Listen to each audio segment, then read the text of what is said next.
오늘 창세기 45번째 시간입니다. 꿈이 팔리다 라고 하는 제목으로 하나님 말씀 증거하도록 하겠습니다.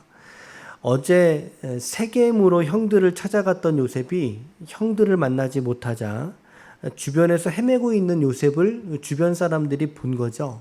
묻는 거예요. 너 지금 뭐하니 거기서? 무엇 찾느냐?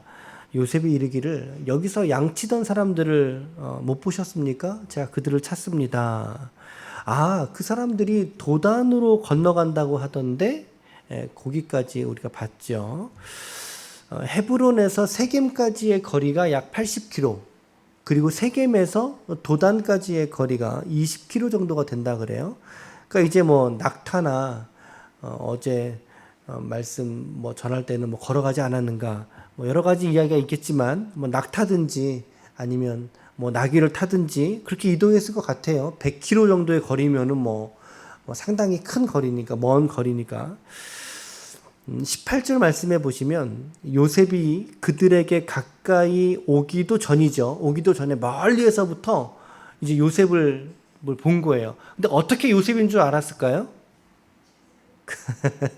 그렇죠. 채색 옷이 그가 입었으니까 멀리서부터 눈치를 챈 거죠. 저 옷은 요셉인데? 이런 거죠. 그런데 그렇게 멀리서 보니까 형들이 보고서 죽이기를 꾀했다라고 말씀하고 있습니다. 죽이기를 꾀했다. 형들이 지금 자신들의 본거지 헤브론에서부터 100km 가까이 지금 떠나 있다고 하지 않았습니까? 100km? 지금 형들의 곁에는 아버지가 없어요. 지금 아무도 그들을 주목하는 사람이 없어요.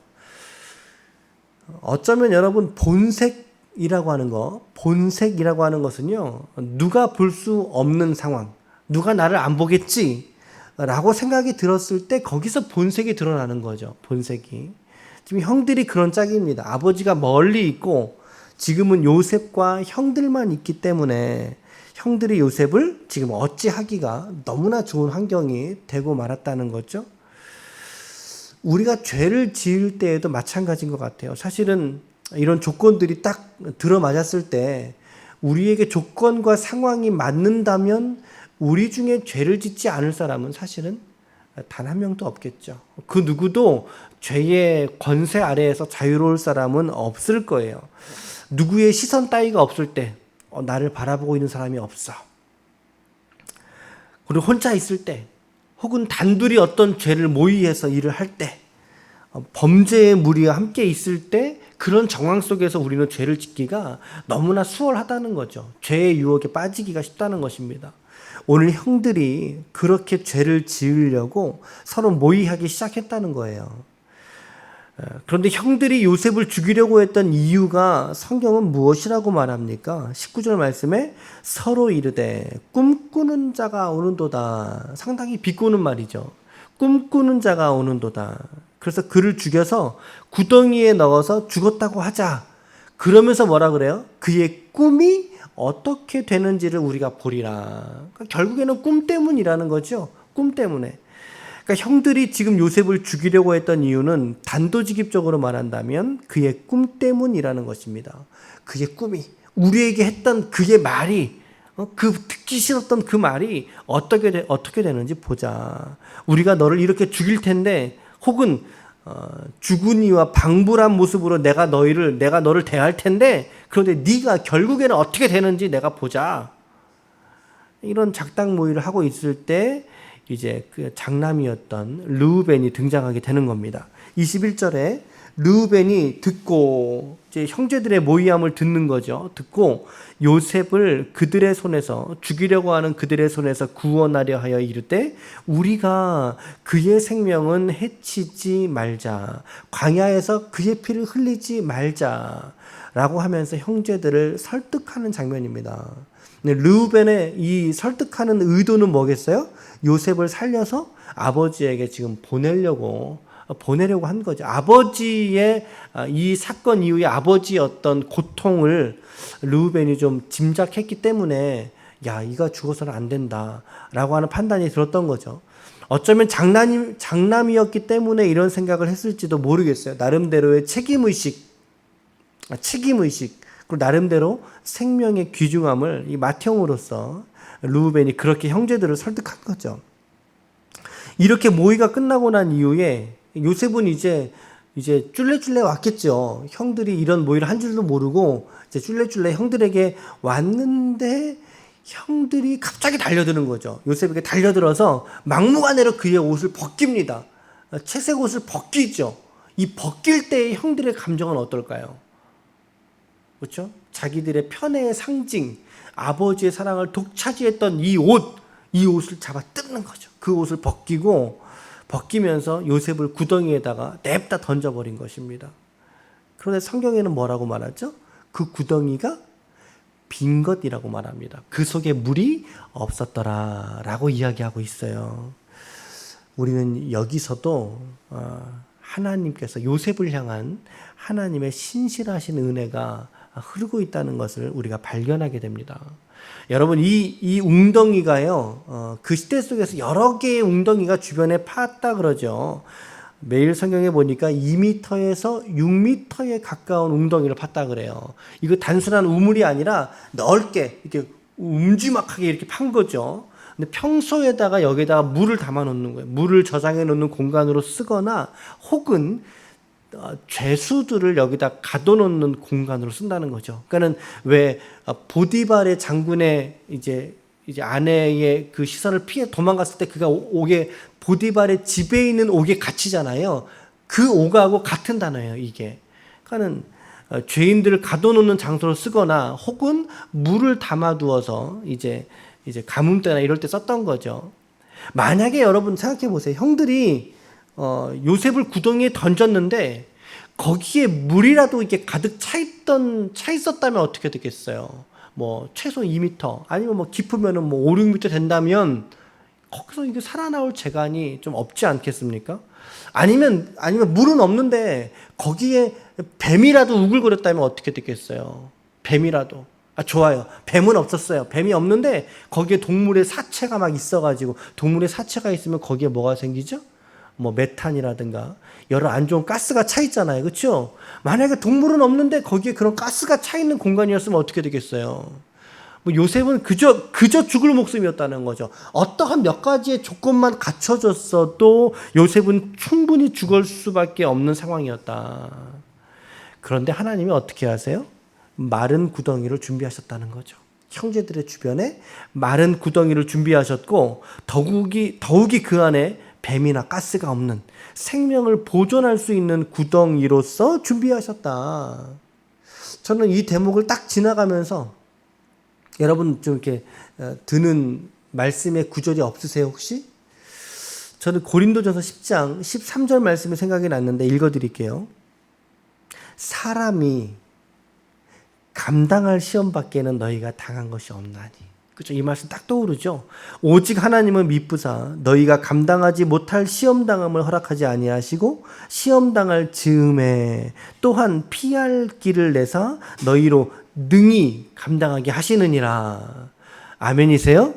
아멘. 하나님은 우리를 시험에서 건져주는 분이라기보다는요, 우리에게 시험이 없도록, 우리를 시험이 피해가도록 우리를 하시는 분이라기보다는 사실 하나님은요, 우리가 당면에 있는 우리 인생의 시험을 잘 건너갈 수 있도록 도우시는 분이라는 거예요. 여러분, 이게 성경적인 관점이에요. 하나님을 믿으니까 우리에게 어떠한 고난도 재난이나 고통도 시험도 나에게 없을 거야가 아니라 성경은 그렇게 말하고 있는 곳이 없어요. 그것이 아니라 어떤 재난을 만날지라도 어떤 시험을 만날지라도 그 시험을 온전히 믿음으로써 감당할 수 있도록 우리를 격려하시고 도우시고 그래 영빈아 너 잘할 수 있을 거야. 이번에는 좀 더 힘들지? 하지만 이번에도 역시 잘할 수 있을 거야. 라고 우리를 격려하시고 우리를 시험에서 붙들어 주시는 분이 우리 하나님이신 줄 믿으시길 바랍니다.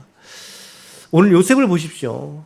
하나님이라면 이거 죽이려는 의도도 없어야 되는 것 같고 구덩이에 빠지지도 않게 하셔야 되는 분처럼 우리가 느껴지는데 우리가 그런 하나님을 우리는 일단 원하는데 그런데 어떠한 고난도 다가오지 않기를 어떤 고난과 재난에서도 일어나지 않기를 우리는 바라지만 그러나 오늘 하나님은 그런 모습으로 드러나지 않으신다는 거죠.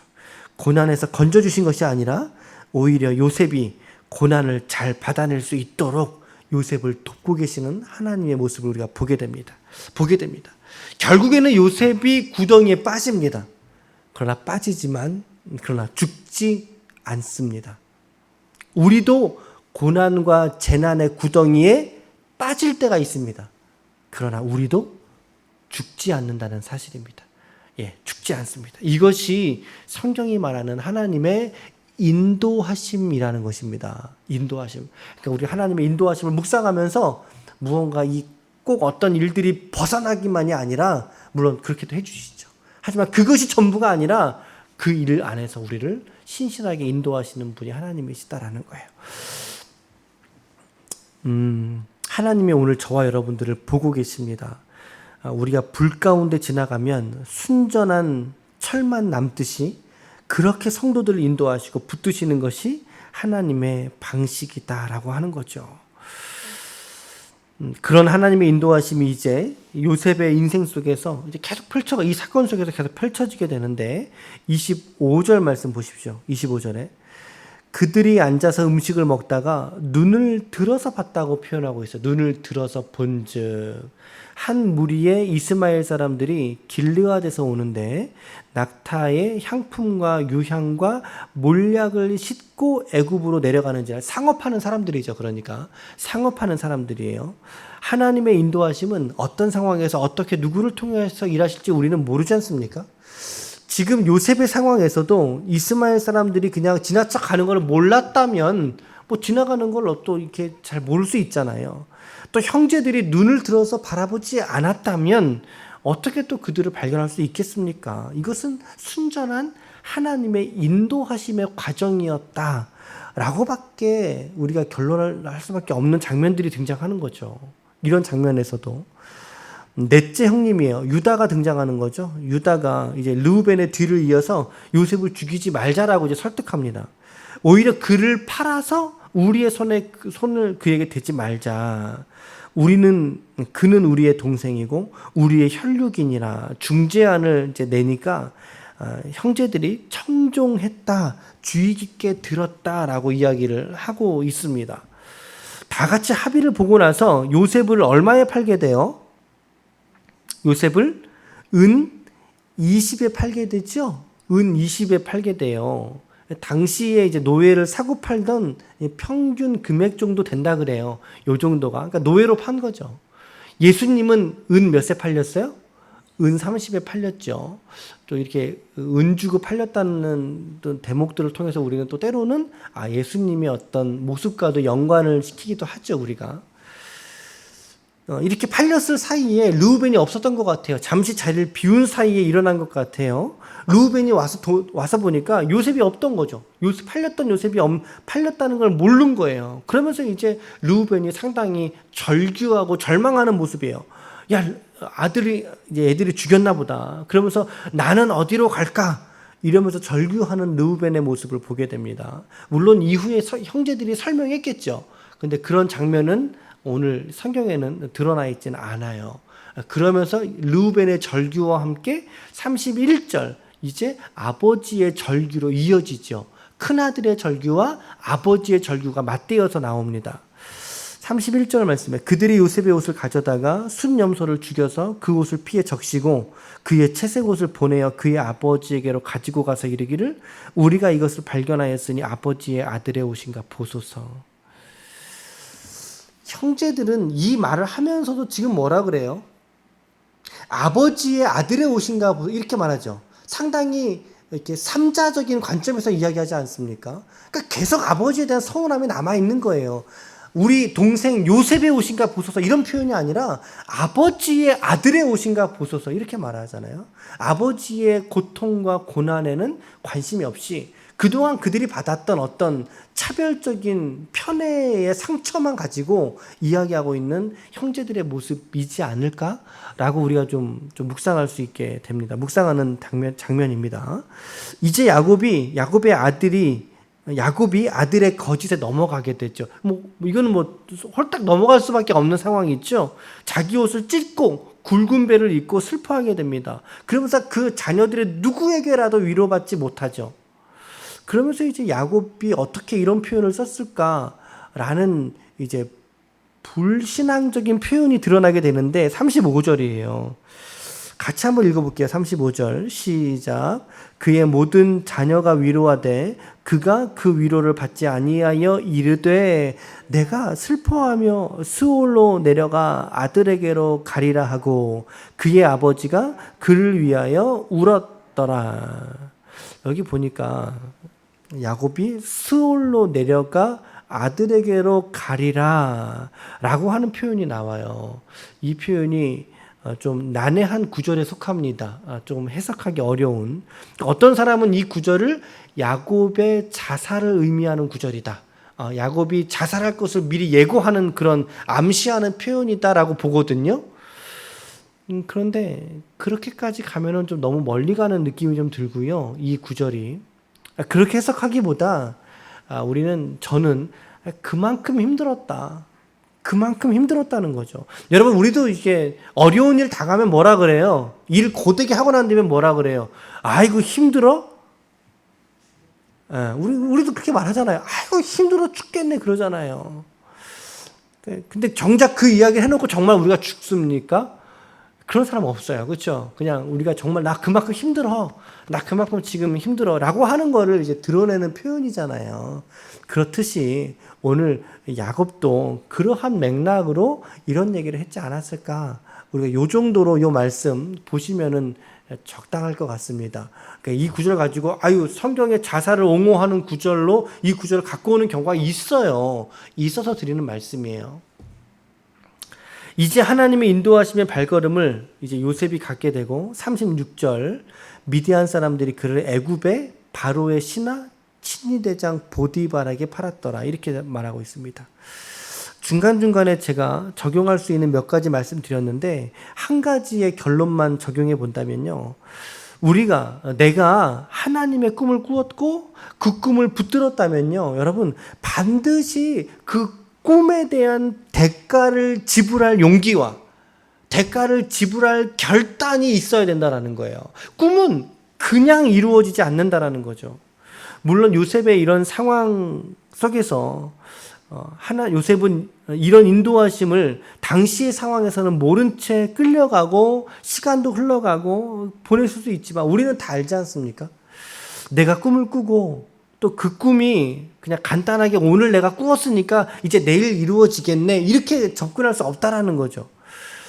그런 원칙이 신앙에는 없단 말이죠. 오늘 내가 말씀을 받고 하나님 이 말씀을 오늘 저에게 주신 우리 공동체에 주신 말씀으로 받겠습니다. 아멘 하나님 이라고 했다면 아멘으로 붙들었다면 그 꿈 때문에 겪는 고난이 무엇인지를 감당해야 된다는 거예요. 반드시 꿈으로 인한 고난의 시간을 성도들이 지나가야 한다는 것입니다. 여러분 그래야 꿈이 이루어져요. 너무나 아이러니하죠.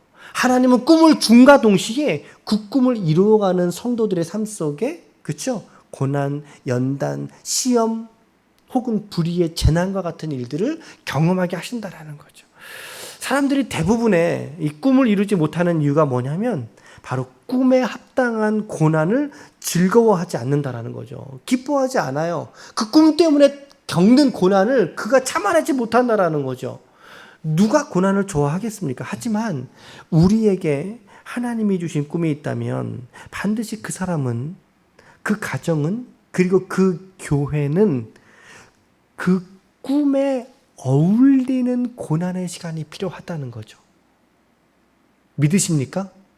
우리의 꿈이 원대하고 높다면 우리의 꿈이 한량없이 높다면 그 높은 차원의 꿈을 하나님 우리에게 주셨다면 여러분 그 꿈의 높이만큼 우리의 고난의 깊이도 감당할 줄 알아야 된다는 거예요.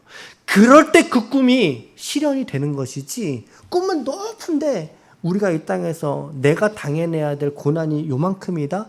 이거는 있을 수가 없다는 거죠. 이거는 그저 우리의 바람을 따르면 하나님은 그렇지 않아요. 우리의 꿈의 높이만큼 우리의 고난의 깊이도 주시는 하나님이신 줄로 믿으시길 바랍니다. 이런 고백들이 우리 안에 선명하게 있어야 돼요. 있을 때 그 고난을 우리가 해석할 수가 있지 이런 하나님의 인식을 없을 때 이 고난 뭐야? 시험 들기 딱 좋다는 거죠.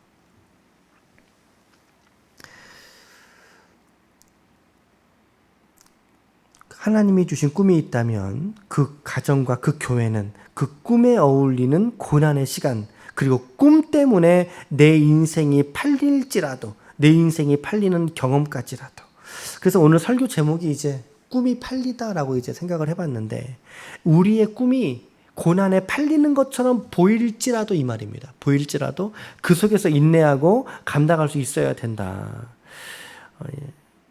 이런 진리들이 오늘 저와 여러분들에게 시사해 주는 바가 크죠.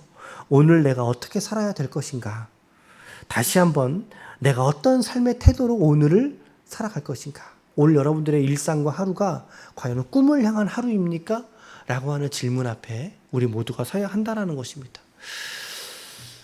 여러분, 오늘 여러분들에게 그리고 우리 교회에게 하나님이 주신 꿈이 있습니다.